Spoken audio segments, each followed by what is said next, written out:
काही law college या महाविद्यालयातील जे 8 विद्यार्थी एमएससी परीक्षा उत्तीर्ण झालेले त्या विद्यार्थ्यांचा सत्कार आणि जे विद्यार्थी शेवटच्या वर्षामध्ये त्यांना निरोप समारंभ अशा संयुक्त पद्धतीने आयोजित केलेल्या कार्यक्रमाच्या अध्यक्षस्थानी असलेले द काउन्सिल ऑफ एज्युकेशनचे सचिव honourable doctor Vishwanath Madkur sir, व्यासपीठावर उपस्थित advocate Vivek Garge sir, former chairman of bar council of India Kolhapur, advocate Sarjerao Ghosh sir, विद्यमान बार काउन्सिल ऑफ इंडियाचे कोल्हापूरचे अध्यक्ष, त्याचप्रमाणे ॲडव्होकेट संतोष शाह सर, या महाविद्यालयातील माजी विद्यार्थी संघटनेचे अध्यक्ष, तसंच शिवाजी विद्यापीठाचे निधी सल्लागार म्हणून इथे काम करतात, advocate Amit Gadkar sir, advocate Pednekar sir, या महाविद्यालयाचे प्राचार्य ज्यांनी आता आपलं मनोगत व्यक्त केलं ते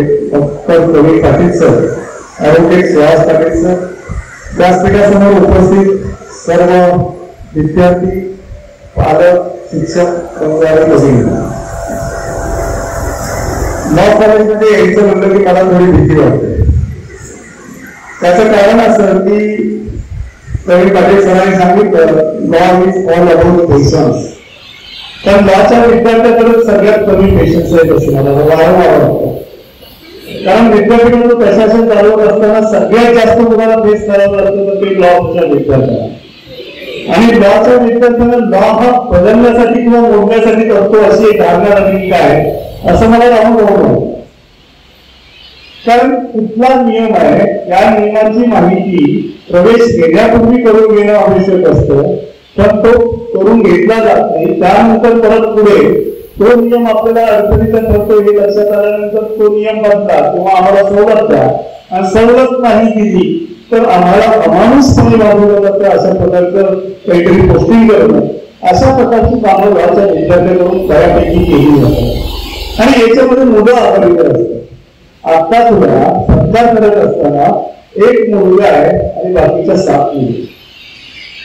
याच्यामध्ये मुलींचं कौशल्य आहे, मुलींच्या मधला शैक्षणिक उन्नतीचा दर्जा आहे, त्याच्याबद्दल वादच नाही, पण आपला दर्जा कमी होतोय याची आपण काळजी करायला पाहिजे. नाहीतर तुम्हाला मायलावर म्हणून कायम त्यांच्यापुढे जाऊन बसावं लागणार आहे. बाकीचं त्याच्याबद्दल जास्त विश्लेषण मी करत नाही.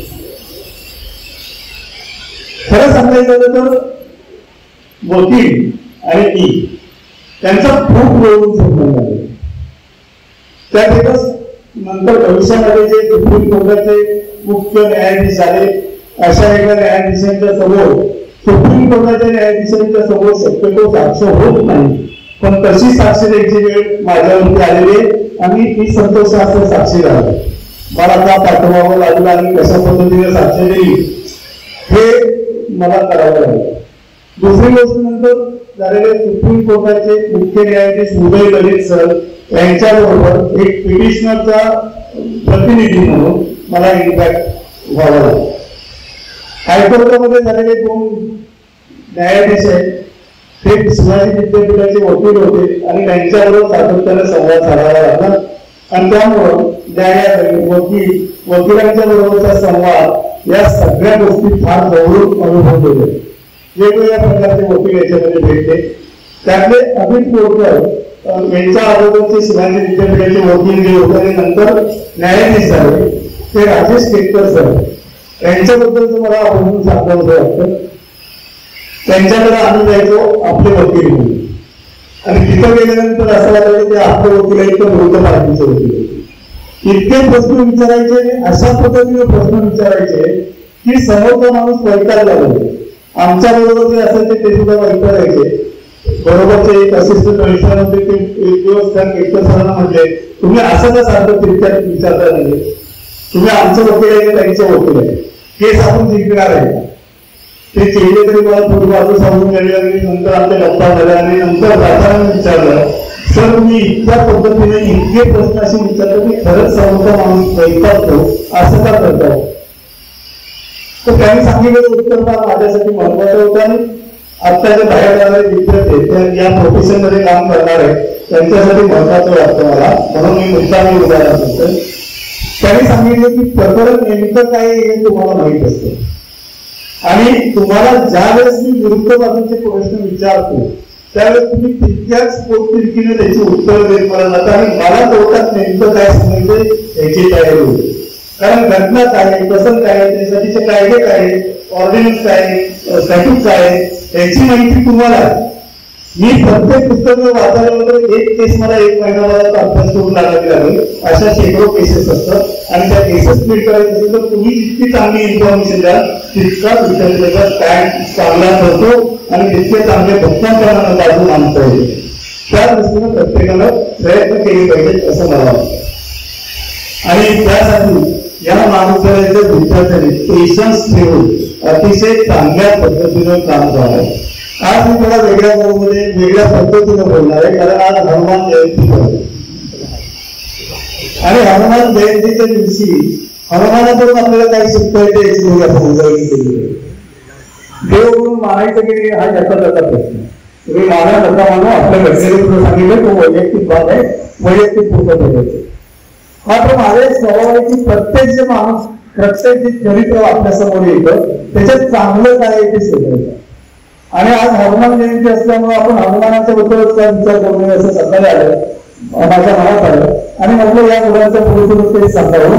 कारण ते जर आपण अनुकरण करायचा प्रयत्न केला तर आपण यशस्वी होऊ शकतो हे माझ्या लक्षात आहे. शेवटी काय आहे, तुम्ही शिवाजी विद्यापीठाची पदवी घेणार आणि शिवाजी महाराजांच्या बद्दल आपल्याला माहित आहे की मासाहेब जिजाऊंनी शिवाजी महाराजांना रामायण आणि महाभारतातल्या गोष्टी सांगितल्या आणि या गोष्टीतून मिळालेले संस्कार जे आहेत ते शिवाजी महाराजांच्यासाठी खूप महत्वाचे ठरले. त्याच्यातून ते त्यांचं आयुष्य यशस्वी करू शकले असं आपण लहानपणी वाचलो. त्या दृष्टीने मी आज हनुमंताचा विचार केला आणि मग मला पहिली गोष्ट पहिल्या धडा हनुमंतापासून काय घ्यायला पाहिजे तर आता काही कोणाला कुठलंही पाऊल टाकलं नाही. आता हे कुठून शिकायला मिळतं तर हनुमंताचा ज्यावेळेस जन्म झाला त्यावेळेस सूर्य उगवत होता आणि उगवणाऱ्या सूर्याचा रंग लाल असतो. तो लाल रंगाचा सूर्य झाडाच्या आडून त्याने पाहिला आणि त्याला वाटलं झाडावरती एक फळ आहे आणि ते फळ आपल्याला मिळालं पाहिजे म्हणून त्याने उड्डाण घेतलं. उड्डाण घेऊन तो सूर्याच्या इतका जवळ गेला की त्याचा चेहरा त्या आगीवर उचलला आणि चेहरा त्याचा काळा. आता काही कोणाला कुठलंही पाऊल आपण उचलला नाही पाहिजे.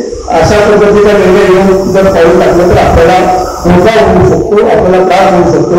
हा पहिला काळाचा दुसरा जो भाग आहे तो हनुमंताकडून शिकला पाहिजे तो म्हणजे पूर्ण अभ्यास करून एखादी कृती करायला पाहिजे. रावणाने स्थितीला लंकेत केलेलं आहे हे अगोदर कळालेलं होतं, जटायूला सांगितलं होतं, बाकीच्या लोकांनी सांगितलेलं होतं. शत्रूला वस्तूमुळे रामाला जाऊन करत असताना तिने सांगितलं होतं की या दिशेला घेऊन गेलेले आहे. बोलीच्या झाडाला दाखला दिलेलं होतं की रावण याच रस्त्याने गेलेले आणि लंकेत गेलेले हे सिद्ध झालेलं होतं. आता लंकेत जाऊन शिकलं ठेवलं कुठं याचा शोध घेत असताना इतकं दूरवर उड्डाण करू शकेल असं फक्त हनुमंत हे सगळं सिद्ध होतं. पण हे सिद्ध झाल्यानंतर सुद्धा हनुमंताने पहिल्यांदा पूर्ण अंतर किती आहे कशा पद्धतीने उड्डाण घेतलं पाहिजे, कुठून उड्डाण घेतलं पाहिजे म्हणजे आपण लंकेपर्यंत पोहोचू शकू त्याचं पूर्ण निरीक्षण केलं. एका उंच टेकडीवर गेला आणि तिथून उड्डाण घेऊन मग तो लंकेमध्ये पोहोचला. त्याच्या पुढची आपल्याला शिकवण काय घेता येते हनुमंताकडून त्याचा मी विचार केल्यानंतर तो रामाच्या दरबारात गेला. शिकला सोडलं, रामाच्या लोकांनी त्याला पकडलं आणि दरबारामध्ये नेलं. दरबारामध्ये नेल्यानंतर याचा स्वतःचा स्वाभिमान किती उभा होता. रावणाने त्याला खाली बसायला लागलं तर स्वतःच्या शेकटाचं एवढं मोठं वेगळं केलं की रामाच्या असण्यापेक्षा स्वतःचं असं म्हणू शकतो. मी रामाचा भक्त आहे, मी उंचावर असलो पाहिजे मी त्याची राग नव्हतो. रामाला राग आला त्याचं शेकून फेकवलं, स्वतःच्या प्राणावर घेतलं त्यावेळेस धनकाच पूर्ण विचारात करून टाकली पण स्वच्छ पाहणार. त्यानंतरचा महत्वाचा भाग जो सगळ्यात महत्वाचा आहे जो आजच्या विद्यार्थ्यांच्या मध्ये फार कमी विद्यार्थ्यांच्या मध्ये तो पाळला जातो असं लक्षात येतं ते म्हणजे वेळेचं महत्व. आणि या वेळेचं महत्व कुठं आपल्याला बघायला मिळतं तर राम आणि रावणाचे युद्ध सुरू होतं. युद्धामध्ये दररोज एक नवीन सगळा यायचा, प्रमुख यायचा आणि या सैन्याशी लढत होता. हे लढत असताना लक्ष्मणाला शक्ती लागली आणि लक्ष्मणाला शक्ती लागल्यानंतरचा प्रसंग असा आहे की संजीवनी बुटी जर आणली नाही आणि ती संजीवनी बुद्धीचा औषध म्हणून वापर करून तो सूर्योदयापूर्वी जर लक्ष्मणाला दिलं गेलं नाही तर लक्ष्मण वाचणं अशक्य होतं. अशा वेळेस परत बलदांड सैनिक पूर्ण याच्यासोबत घेतला जातो आणि तिथे परत हनुमंताचं नाव होतं. हनुमंताला पाठवलं जातं. हनुमंत द्रोणागिरी पर्वतापर्यंत पोहोचतो. संजीवनी वनस्पती शोधायचा प्रयत्न करतो. त्याला काही संजीवनी वनस्पती ओळखता येत नाही. जर तो संजीवनी वनस्पती शोधतच राहिला तर सूर्य तिथंच उभवला असता आणि इकडे लक्ष्मणाचे प्राण गेले. मग सत्याने काय केलं? सत्याने आपला सोनागिरी पर्वत उतरला. तो पर्वत घेऊन लंकेला गेला. लंकेला घेऊन लक्ष्मणाचे प्राण वाचवले. स्वतः जास्त कष्ट घेतले कारण तो द्रोणागिरी पर्वत पुन्हा आहे त्या ठिकाणी प्रस्थापित करणं, त्या ठिकाणी ठेवणं आवश्यक होतं. तो पर्वत आत्ता घेऊन तो परत गेला. पर्वत भरला परत. या सगळ्या गोष्टींच्या पलीकडे जाऊन आणखी एक गोष्ट आपण लक्षात घेतली पाहिजे. जे काम ज्या कोणासाठी करत असतो त्या दोन्ही गोष्टीशी प्राधान्य पावलं किंवा एकरूप होणं. हनुमानला केलेले एकरूप कार्यासाठी म्हणून त्याला मोत्याचा हार प्रजन केला जातो, भेट दिला जातो. आणि तो हार जो आहे त्या हारातली गोष्टी तो दाताने तोडत असताना असणारे बघत होतो. काय बघत होतो? त्या हाराच्या प्रत्येक गोष्टामध्ये राम आहे. त्याला राम नाही दिसलं की तो गोष्टी फोडलेला म्हणून तो फेकून देत असतो. त्याला विचारतो की अरे असं का करायला जातं? एवढा किमती हार तुला प्रजन केलेला आहे, तू त्याच्या गोष्टी तोडतोय आणि फेकून देतोय, असं करू नको. तो मला त्याच्यात राम म्हणजे हे माझ्याकडे ठेवून काय करायचं? मग खूप तरी राम काय उपयोग आहे? तो असं काय म्हणतो? तर तुझ्यामध्ये कुठं राम? त्यावेळेस हनुमंताने स्वतःची छाती करून आतमध्ये बसलेला राम, लक्ष्मण आणि सीता यांचं रूप दाखवलं आहे. अशा प्रकारचं चित्र आपल्याला खूप ठिकाणी बघायला. या ज्या गोष्टी आहेत त्या गोष्टींच्याकडे आपण देवदेवताची कथा म्हणून बघायचं, श्रद्धेला बघायचं की कसं बघायचं हा त्याचा प्रश्न आहे. पण प्रत्येक गोष्टीमध्ये एक बोध लपलेला असतो, एक संदेश लपलेला असतो. त्यातला चांगला संदेश आपण आपल्या बरोबर घेऊन जायचा प्रयत्न केला. तुम्ही आज ज्या युगामध्ये मोठी होत आहे समाजामध्ये जाणार अतिशय भीषण आणि विचित्र परिस्थिती. माणसाची मानसिकता इतकी विचित्र झाली आहे की पैशाच्या शिवाय बाकीचं काही दिसतं अशातला भाग नाही. अशा काळात सुद्धा या महाविद्यालयाचे 8 पेक्षा जास्त विद्यार्थ्यांनी निश्चितच परीक्षा दिलेली असणार आहे आणि त्याच्यातल्या 8 विद्यार्थी न्यायाधीश स्तरावरती यायचा विचार करतोय जिथं पैसा कमी आहे. माणसांच्या पासून तुम्हाला अडचण करायचं कारण प्रोटोकॉल आहे, तुम्हाला सांभाळायला येतो प्रोटोकॉल. आजही काही न्यायाधीश मित्र येतात त्यावेळेस लोक जर आजूबाजूला असतील तर त्यांच्याशी मला संवाद साधता येते किंवा ते ओळख पण दाखवत नाही, गपचूप सेवाही निघून जातात. तशा पद्धतीच्या प्रोटोकॉलमध्ये तुम्हाला राहायचंय. या सगळ्या बंधनासह तुम्ही न्यायाधीशाचा कोर्स घेतात आणि सामान्य माणसाची जी शेवटची आशा ही आशा न्याय पाहिजे. अशा पवित्र क्षेत्रामध्ये जिथं आजही सामान्य माणसाची श्रद्धा आहे, जिथं आजही सामान्य माणूस शेवटच्या आशेचं किरण म्हणून बघतोय, अशा पवित्र ठिकाणी तुम्ही जाता. या ठिकाणाचं तुम्ही निश्चितच पावित्र्य जपाल याची मला खात्री आहे. कारण तुमच्यावर संस्कार करणारं ही शहाजी लॉ कॉलेज आहे आणि तुम्ही ज्या विद्यापीठाची पदवी घेताय ते छत्रपती शिवाजी महाराजांच्या नावाला असलेलं शिवाजी विद्यापीठ आहे. या दोन्ही गोष्टींचं पावित्र्य तुमच्याकडून शेवटपर्यंत जपलं नाही त्याची मला मनापासून खात्री होती. बाकीचे जे विद्यार्थी बाहेर पडत आहेत ते विद्यार्थी आज सक्सेसफुल झालेले नसतील कदाचित. AIITची परीक्षा किती जणांनी दिली आणि किती जण उत्तीर्ण झाले कारण ती परीक्षा सुद्धा तसं कठीण काम आहे. बसलेल्या विद्यार्थ्यांच्या अगदी म्हणजे मला वाटतं 4-5% आसपासच निकाल लागत असावा.